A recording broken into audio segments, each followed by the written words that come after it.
Hello everyone and welcome back to FTB Skies 2. Episode 11's here and we have a tower in front of us. Now, if you remember last time, we ended off making our hydroponic beds. These have been running for about 24 hours since the last recording and they're only at efficiency 2.76. I haven't done the math, but I'm going to assume if we wanted to get to efficiency 10, which was my goal prior to actually using this mod, I thought I could do it. I think efficiency 10 would legitimately take over a year of simulating nonstop, and I think that's being reasonable. It might take longer. So realistically, we're going to get these guys out and put them in simulated beds. As soon as you hit 2 efficiency, which I believe is 8,000 processes or executions, 40,000 executions is efficiency 2. Once you hit that number, you should realistically switch these guys out into simulated beds and start up new simulators, whether that be the same simulation or different ones. But yes, these guys are never hitting 10. No matter how long I play FTB Skies, these guys will never hit 10 efficiency. I'd have to be here for years, genuinely. Nevertheless, tower time. Now, I wasn't actually going to build a tower, but then we built that tower and I felt like that kind of just stood out. So I was like, oh, you know what? I'm going to stack all 3 multi-blocks we're going to build today atop one another. Now, when it comes to the multi-blocks we're going to build today,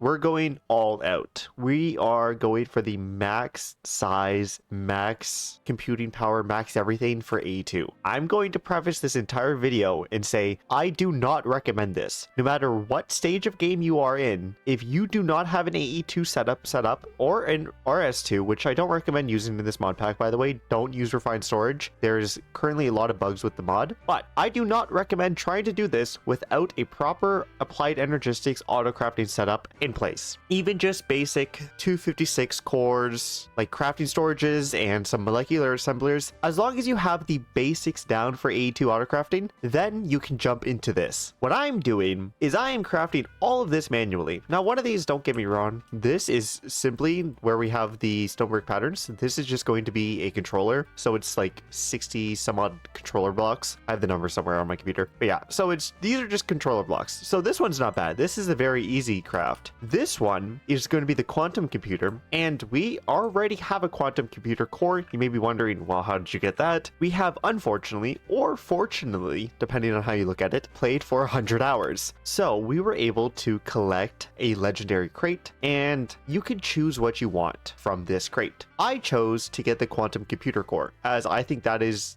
possibly the best. You could argue the mecha items are also really good to get. I think the rest of them are pretty simple to craft. The loot crates are fun, I guess, for rolling purposes. But yeah, in my opinion, the best one was the quantum computer core. So that's how we have one of them. Mind you, one quantum computer core is nowhere near enough for what we need. This guy up here is going to be the assembler matrix. If you haven't played with the extended AE or advanced AE, you are most likely doing setups with possibly just regular molecular assemblers with pattern providers beside them, as well as the regular crafting co-processing units and maybe 64k crafting storages, 256k, etc., which is a perfectly fine setup by all means. And like I said, I do heavily recommend having some basis of this setup prior to doing what we're doing in this episode. Mind you, I said, well, I don't have an AE2 setup and I want a max one right off the bat. So we're doing that. I will explain as we go, but the quantum computer replaces your co-processing units. So these guys here, this is what we're replacing. We're replacing these structures. So when you build a co-processing unit, say like 5 of them with like 10 crafting storages, that is what we're replacing with this guy. The assembly matrix is replacing, well, the molecular assemblers. It is an all-in-one molecular assembler, giant pattern provider, all-in-one block. So this is one big multi-block, this is one big multi-block, and then this is just going to be our core, like where we have all of our connections based out of. Now, to do all this, I've done a lot of prep off screen. I will show off how I've done set prep, but once again, like I said, I do not recommend following this method unless you really want to. It's not a bad method, it's just a tedious one. Now, if we come over here, this is the setup or for the pre-automation that I've set up. All of it is pretty standard. We made circuit slicers. I will show you the recipe. This is simply one of each press that exists. So concurrent press we had to make with a silicon press, and you can duplicate presses by throwing them in an inscriber with a block of iron, or using Certus quartz essence with silicon, or whatever the required press is. So yes, we've gone ahead and made a bunch of circuit slicers, and the way these work is here. If I grab a stack of diamond blocks, this will process one diamond block into 9 printed engineering circuits at a time, and then we just collect them down here. Now, normally you could do this through an inscriber or even an extended inscriber, but that only does 4 at a time. This way we're doing 9 at a time. So we've set up one for each one: diamonds, gold, entro blocks, Certus blocks, and silicon, and that's that. Very, very simple, nothing too complicated. For the crafting of the processors themselves, we're using a crystal assembler. Here I just have storage for each press, depending on which one I want to use, and I'm just manually moving them for now, just for sake of ease, or depending on what I need. I just fill my inventory and then shift them into this one. You could pipe it, laser IO it, like however you want to move items, you could do it that way. Nevertheless, this guy is set to whitelist regulate with 64 of each. That is just so this doesn't fill up with 9 stacks of redstone dust and won't be able to craft, right? So very basically, this will only ever take 64 redstone, 64 printed silicon, and say, if we throw a bunch of logic circuits in here, well, it's going to start crafting, but if there wasn't any silicon in here, this would only fill up to 64 as well.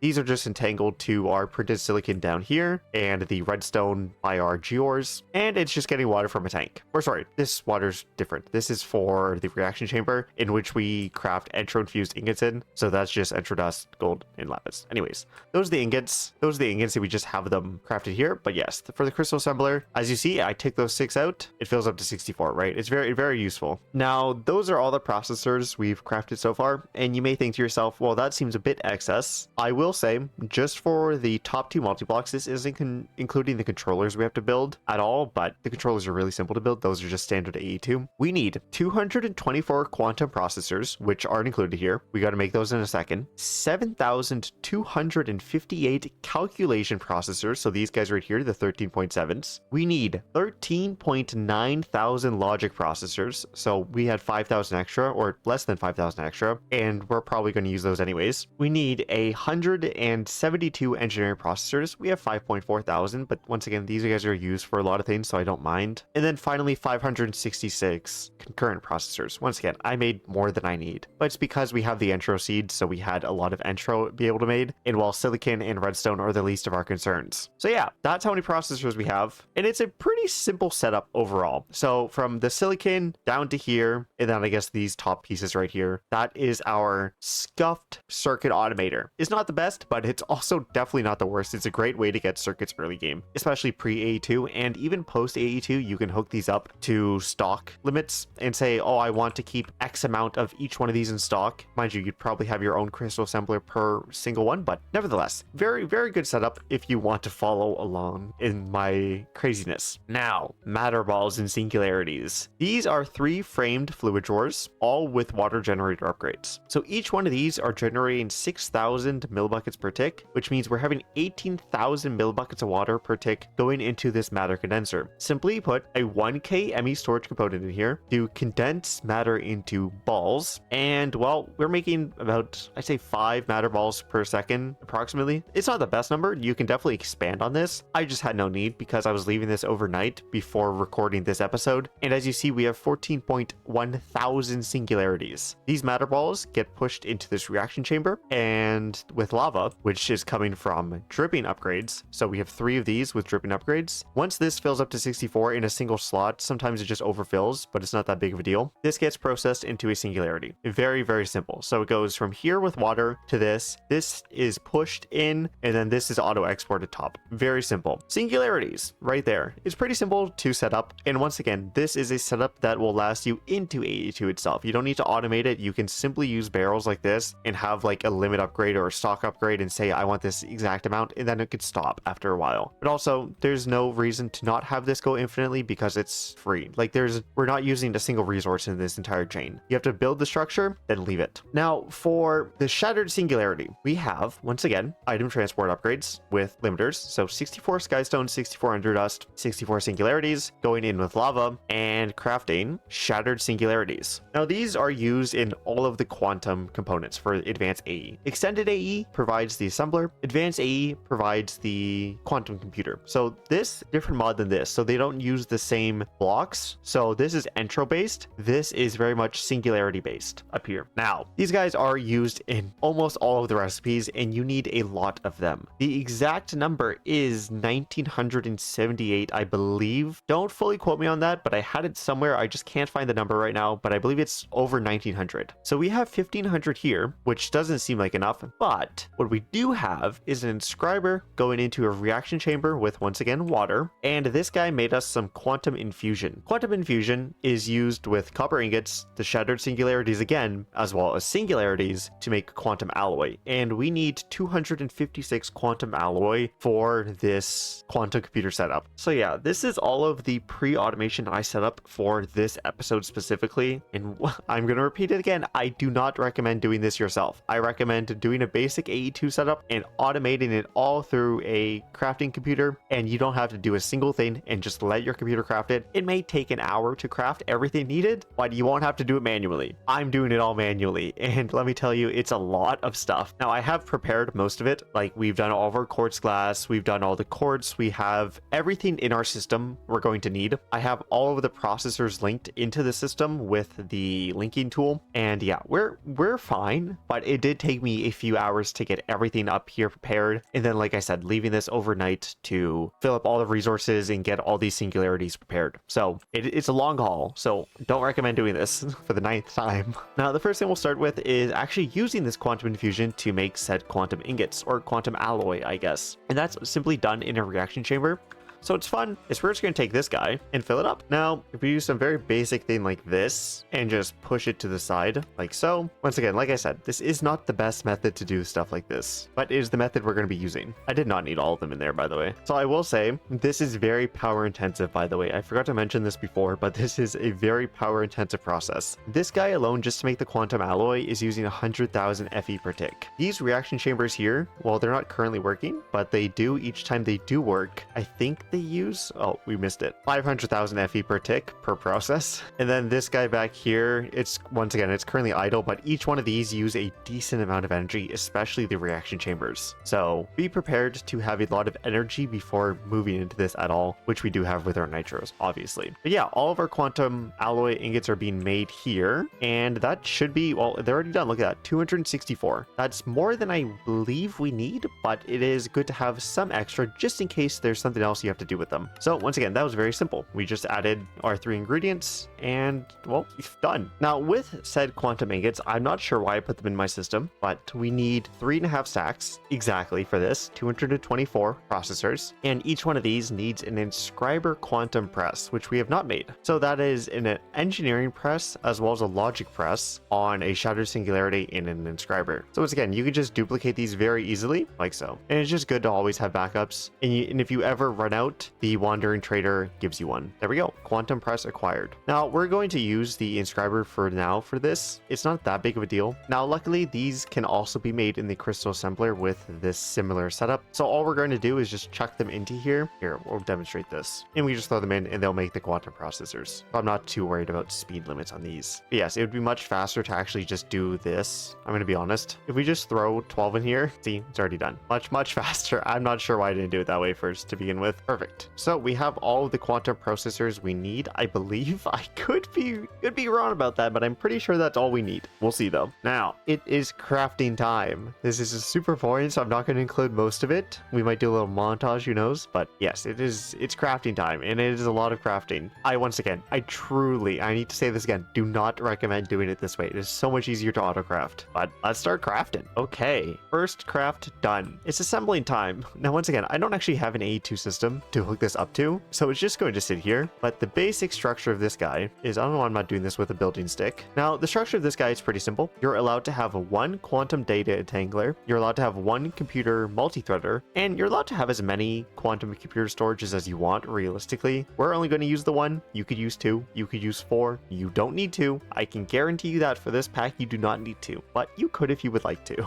So we're just going to place these guys down like so, just in the center. We're going to build up a wall like like so around this section, and we're going to fill in the entire inside with the quantum computer accelerators, like so, and then finish the roof off. Okay, maybe that's just because it's not hooked up to our AE2 system yet. That does want to craft. We'll get back to this though. Nevertheless, that is that guy fully done. It's time for the assembler. Now, I feel like I might have done this incorrectly, but I'm pretty sure I have everything here for this guy. Now, I will say you could either make assembler matrix wall or use the glass block. We're going to use the wall block, but you can use glass if you'd like. Doesn't make a difference. So this guy is slightly different. You make the frame out of, well, the frame blocks, like so. Then you fill in the sides with the assembler matrix walls, like so, and then you can just, as long as you're holding the matrix wall in your offhand, I probably should have done this first, because now it won't work. But yeah, as long as you're doing that, you can just build up the sides like so. Nevertheless, for the interior, it is max 5 speed cores. That is the max amount you can have. Well, not the max amount, but it is the cap it will power at. So 5 speed cores is the limit. Any more than that will be useless. So you're just wasting space inside of your matrix doing that. Pattern cores, we're doing 30. I will preface this. I've never actually used this multi-block before, so I'm just going off pure instinct alone, and I think that's the best way to do it. We'll just fill this in just so our builder one doesn't mess it up at all. And if we fill in the space, we're good. Once again, device is offline. That's fine. Now in here, we're going to replace all these stone bricks with ME controllers. That is the basic recipe. There's nothing complicated here. I say that, but I don't think I actually have the sky stone smelted up. No, I don't. I'm going to smelt that up real quick. Other than that, it's not complicated.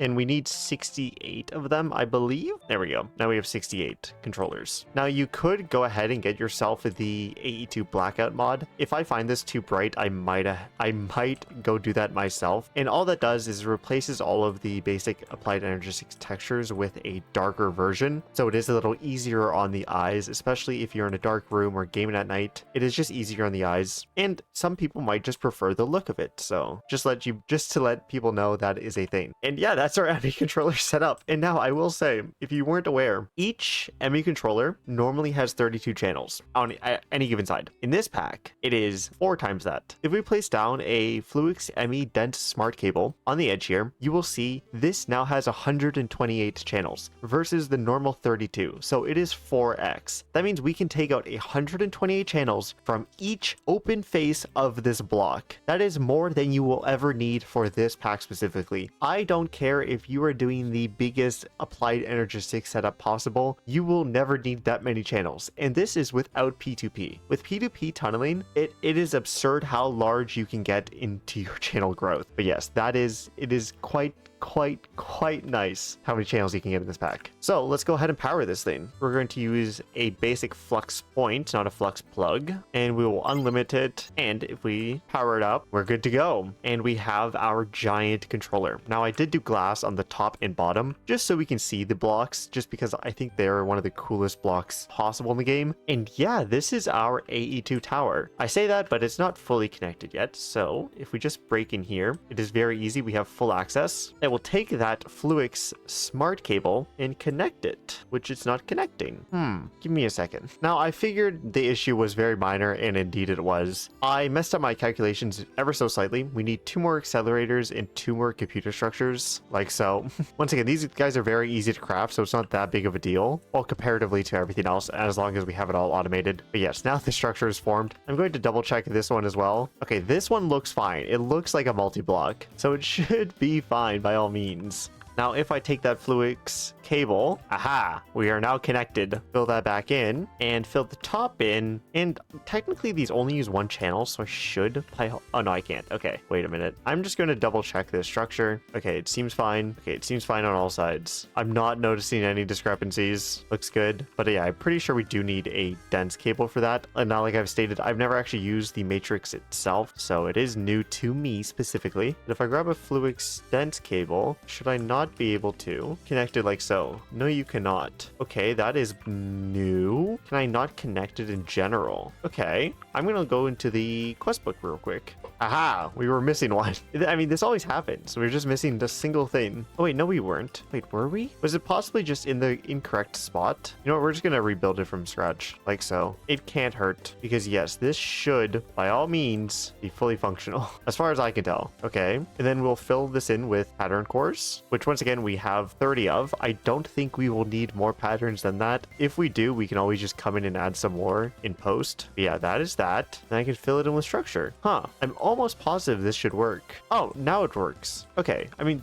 we definitely had something incorrect in there then. Whatever. Very simple fix. I just rebuilt it and built it again. I might have missed a single block in there somewhere. No big deal. Very, very simple fix. Our tower of power is online. Now, obviously, we can't do anything with this. It is passively draining 0.38 FE per tick, which is actually not bad, just from channels, and then its energy usage is 1.34 thousand. Once again, very, very, very, very good. So in the middle here, going to remove the glass, and that is probably the worst spot we could have gone, so we'll go this way. I gotta turn off my magnet for this specifically. There we go. So we'll do some Fluix cables this way. Now, what color do we want for the base? I think going with purple's probably our best bet. I'm gonna be honest. I like it. I mean, it's pretty much the standard color, but I do like the color just to match with all of our current stuff, you know? Now, I do want some facades. I wonder if these guys work. Well, I'm gonna test something. Will these just automatically work on Fluix blocks too? I assume they will. They do. Perfect. Okay. I mean, that's just great. Slight error in that sense, but they do connected textures. And this is going to be a different one. Will it work with connected glass? That's the big question. I mean, it's not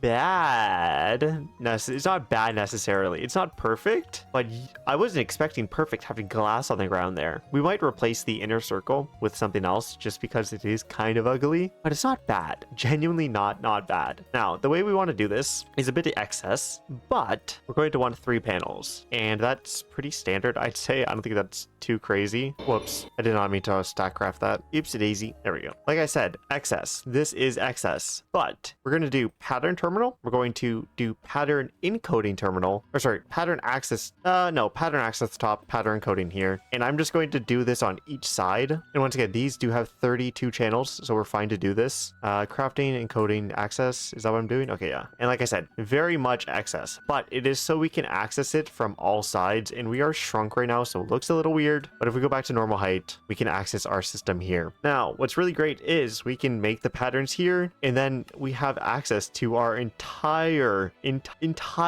matrix pattern core in here. It is fantastic. So to show this off, to show this beast of a system off, I need to have stuff in my system, obviously, to begin with. Now, there's quite a few ways we can go about doing this. I think for now, we're gonna craft some storage buses. This isn't the ideal scenario to do it, but I think it's fine, to be honest. Now, the big thing we do want is wireless connectors. These guys are insanely useful to travel our signal from, say, over here down to, for example, our storage controller right there, because this storage controller is a hub for almost all of our items in the base. And to do that, well, we're going to want wireless connectors. These are very simple to make. We can just grab a stack of these. We're going to want a lot of them. Half our base is probably going to be made out of this, to be honest. Wait, what? Did I goof? Yeah, I'm goof. Okay. You can't turn smart cables into dense smart cables. Today I learned. Yes, you can. Wait, what? I'm so confused. Oh, you can't do colored ones. That's why. I see. Minor mistake. So we will eventually get a full wireless setup, to say the least. But for now, if we make a bunch of wireless connectors, like so, and make ourselves a wireless access point. Oh, it's iron ingots. That's very funny. Okay, there we go. We now have a wireless setup kit. Now, the way we're probably going to do this is pretty simple. We're going to use the extremities, as in the ones that are hidden, to place these blocks, the wireless connectors. So if we go in here, simply place this in here, right click, we're now bound to this block. And if I come down here and we're going to, there's not a drawer above that, right? No, there's not. Okay. We're going to have to hide the cable in the wall here in a second. But if we do that and say storage bus like this, wireless connector here, and we right click it again, it is now connected to that one over there. Device online, as you see, and with some smart cable, we are now connected. Now we could add capacity cards in here, but that is if you're going to whitelist. If we go over to our system, you will see everything that's connected to these drawers. If we sort by number of items descending, you will see everything is here. Everything, right? We're gonna go, that terminal size is usually what I like to see. But yes, everything that is connected to this storage system is available. So that's our processors, all of our ingots, and a few things around the base, like all of the essences and stuff alike. But yeah, this is fantastic. And I probably will remove the dusts drives from the storage controller because they're not technically needed on it, and it would just prevent our system from doing this 24/7, having dust appear and disappear. Yeah, that's the basics of going to be our setup. Obviously, we will do storage drives, and that's just a lot more microcrafting, which just takes a bit of time, but we will do storage drives, and I most likely will do a like tower section, like a smaller inner tower section here with all of our storage drives on the top, or we're going to do something hidden below, like maybe an elevator block right here, or like right here or something that goes down into like a storage section. And that's probably what we're going to do now that I said it out loud. We're going to have a section underneath this that we can shift down into that will have all of our storage. Now, if we want to make some ME drives, once again, this is also very simple. Let's go with 9 for now, just because we're going to be making them extended. Oh, that was a lot of quests we just completed. Nice. Now, let's just say for now, this is our setup. Nothing too fancy. We're just going to stick the drives up here for now. We might move them in the future. I don't exactly know. But yes, all of our extended drives are now online. Now, when it comes to storage cells in AE2, mega cells are a very good option. They're pretty cheap when you think about it, considering you're crafting everything up until this point anyways, right? You're going to be crafting the 256s anyways. The only thing it requires different is some sky steel, and that is very simply done. Charge Certus, iron, and skystone. This is all you need. But for now, since we do not have this set up, and I feel like this video is already dragging on pretty long, all we're going to do is just make a bunch of 256k ME item storage cells. So this is pretty simple.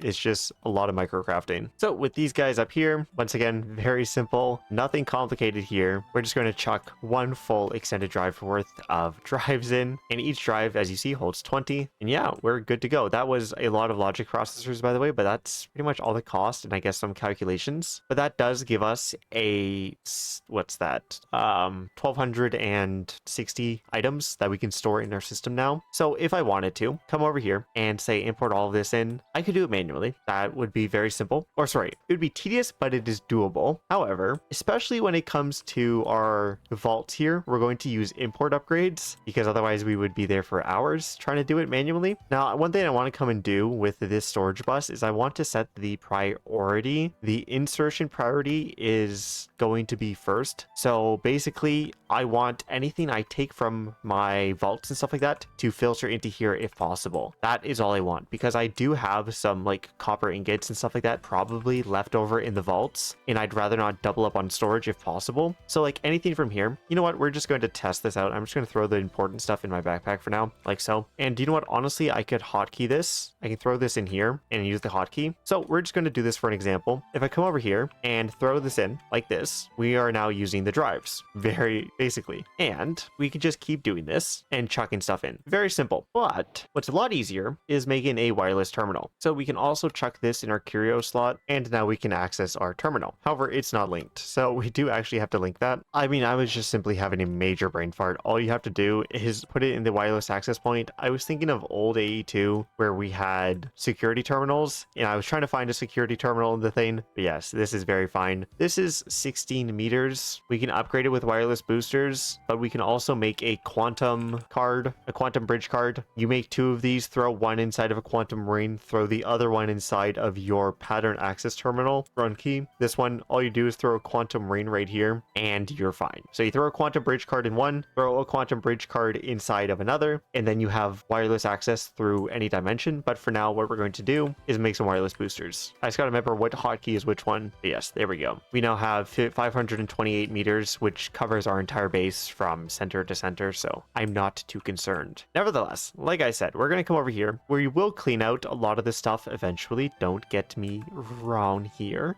But if we just start to doing this ever so slightly, we can start filling up our system as we want it. Now we're going to sort by number of items descending. And yeah, this will just slowly start filling up. So I'm going to go ahead and do this. For these guys specifically, get all the quests we just never had unlocked previously that were like hidden behind, and then we just threw the items in our storage system. Nonetheless, we're just going to do this manually real quick. The guys here, the repositories, are going to take no time at all, so it's not that big of a deal. But we'll be back, and then I'll show you how to easily export all of these guys here, the item vaults, into your system very, very fast. Now, what's really funny about this is if I open both different inventories, you can see all of the ingots in both, but it's just a visual thing. It's not like we have double of all the ingots. But I do want to come over here. We already have one wireless access terminal right here. I will paint these eventually so they don't connect, and we just have separate systems systems for them all, but we go ahead and collect these. As you see, our backpack is full, and I'm going to show that off in just a second here. We're going to link you. Okay, wait, messed that up. There we go. So with this setting cleared, we're just going to right click this guy, and we're going to come over here to our vaults. It doesn't matter really where we do it. I'm going to do it right here just for now. I'm going to place my backpack down in the world. I'm going to throw an import bus on you, an import bus on him,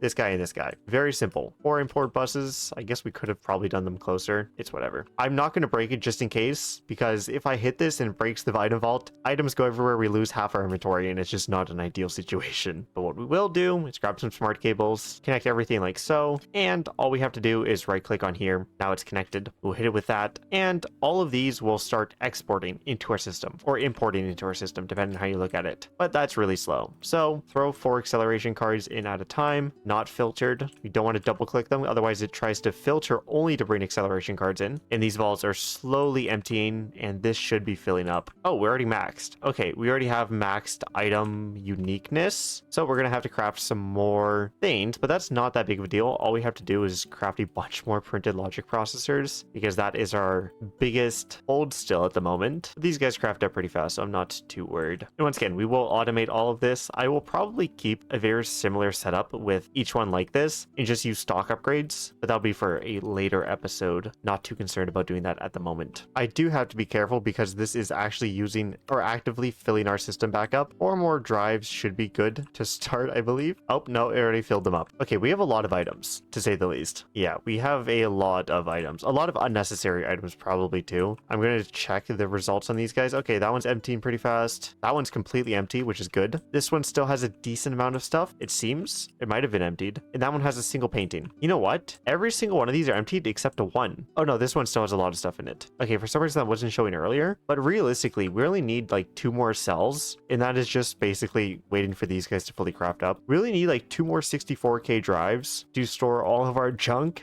And then, like I said, I'm going to go through all of the cells and remove any junk and unnecessary stuff from our system, like 1 stackable items and stuff. Okay, we should, by all means, be good now. I should be able to toss everything here into the system. No worries. This one's blue. This one's not even being used. Okay, we've filled up our system. Now, once again, I'm going to go through and make sure all of these are good in the long run. Just a quick double check over all of our vaults. All of the items are gone. Ta-da! So we can go ahead and get rid of that mess. Get rid of this guy. Get rid of you. Get rid of our storage lectern. We don't need that anymore. And yeah, I'm going to like fix this section, by the way. Don't get me wrong here. I'm going to fix this up. Everything's a little messy right now, but for what it's worth, we now have the full system online. Now, I haven't actually shown anything technical off. So if we go into the pattern encoder, the first pattern you always want to make is a blank pattern, which means you need to craft a blank pattern to do so first. So blank pattern, craft the recipe. Then you got to do quartz glass, obviously, with glass in the middle, not quartz glass. Quartz glass makes quartz glass doesn't really work now, does it? Yeah, 1 second. I need a better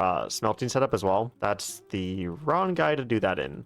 So like I was saying, if I come over here, make a quartz glass recipe, throw both of these into the assembler matrix like so. I can now, assumingly I have the items, click pattern and say I should be able to make 32 of them. Yep, perfect. We'll start this automatic. It doesn't really matter. But if we show this, it has max int storage capacity and 3,904 coprocessors, more than anything you'll ever have. They instantly crafted. Mind you, in a typical system, that will also instantly craft in all fairness. But yeah, our system is very nice. And like I said, we have all of this pattern storage access. If we need more, we will add it. But I genuinely don't think we will need more storage than this here. I'm going to go ahead and wrap up the episode there. I do hope you guys enjoyed this dive into the Applied Energistics, Advanced AE, and Extended AE mods. If this helped you at all, or you learned something new about Applied Energistics systems you didn't know before, let me know. I love reading your comments, and it would be super nice to hear that I helped you out. If you were watching me struggle along trying to get to those 2 giant structures formed, well, good for you, because I was laughing at myself as well. For some reason, we just missed some very simple blocks. Nevertheless, guys, like I said, I do hope you enjoyed. This was a very fun video to make. It required a lot of pre-preparation, but I hope it was concise enough and it did make sense in the end. If you have any questions, please leave them down below. I'm here to answer them, and you can also join the Feed the Beast Discord in the description if you have more questions and if I'm not available. It is super useful. There's a lot of helpful people in there that can help you at all times of the day. If you enjoyed the video, video, leave a like. If you don't want to miss any future uploads from me, hit that subscribe button, and I'll catch you guys in the next one when we dive into mechanism. So I'll see you there. Bye bye.